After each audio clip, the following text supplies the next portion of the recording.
Start with NES. Contra.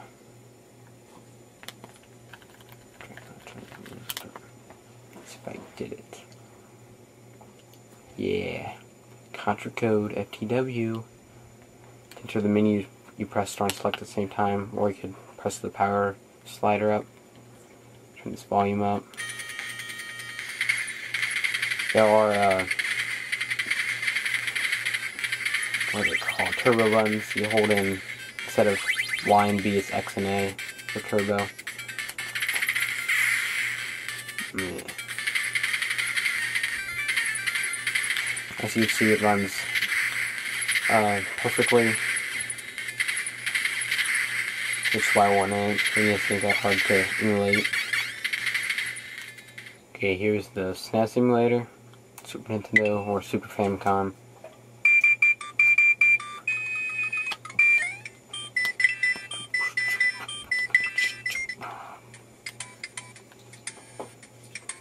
As you can tell already, it's running slow.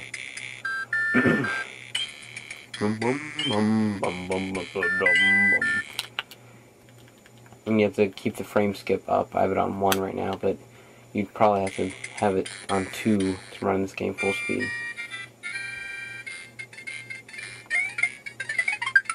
It just runs slow. It's not unplayable, but it's slow.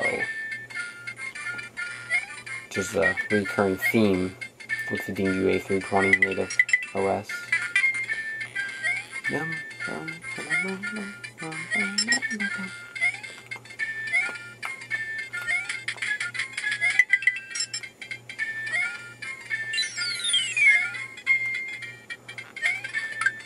Here's the Sega Mega Drive or Genesis simulator. Now this one's really interesting. Sonic 2. Oh, no audio. Oops.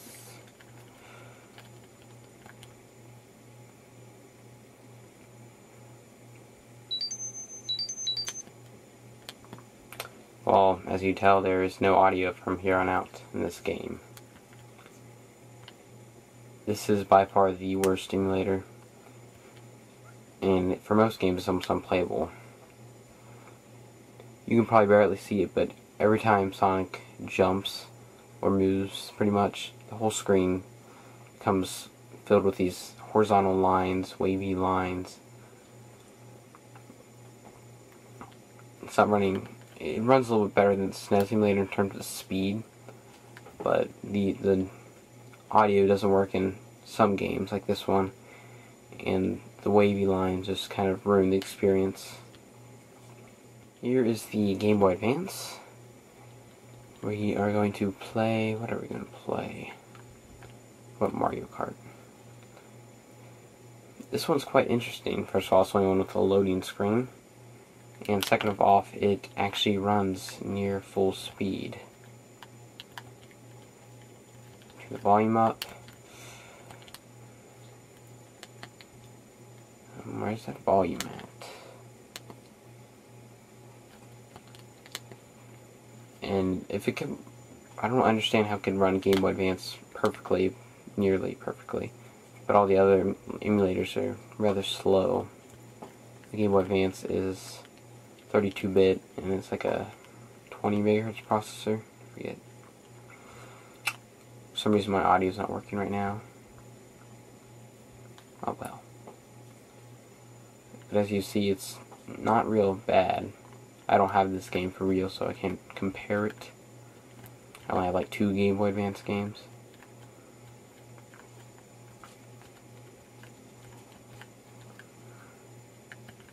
Yeah, it's quite playable, and it, kind of feels like a Game Boy Advance because of the size and layout, especially micro. So that's all fine and dandy. So is the Dingoo a320 worth picking up for $80 or $90? Well, first off, they're soon to release the Dingoo a330, which is basically a miniature looking PSP, which is really cheap, but because to steal someone else's design like that. But which is supposedly has twice the amount of RAM and hopefully a better processor. That's unclear at the moment. And Dingoo Digital USA is already taking pre-orders on it, so for about the same price. So, but still, what about this little guy, the little A320? What about him? Well, the emulators that came with it is just not optimized for the processor enough. I mean, the NES and GBA run fine, but the Genesis and SNES are rather unplayable to an extent. There's a solution to this problem. As you remember when I first booted this up, I had Dingux cross screen. Press select when that pops up. You're running Linux. Yay. Yes. Like my background, it's Tux burning Windows XP thingy symbol. Now you have a whole different set of emulators that you could get offline, and a lot of games including Doom, Quake, Heretic, which all run very nicely. Quake's a little low FPS, but not too bad. Now I'm not going to get into this right now, I might sometime, but I'll just show you your Sonic 2.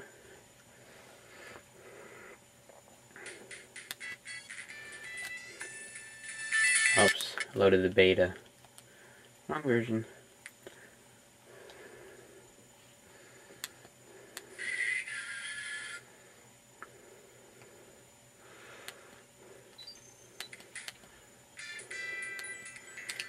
At 60 frames a second.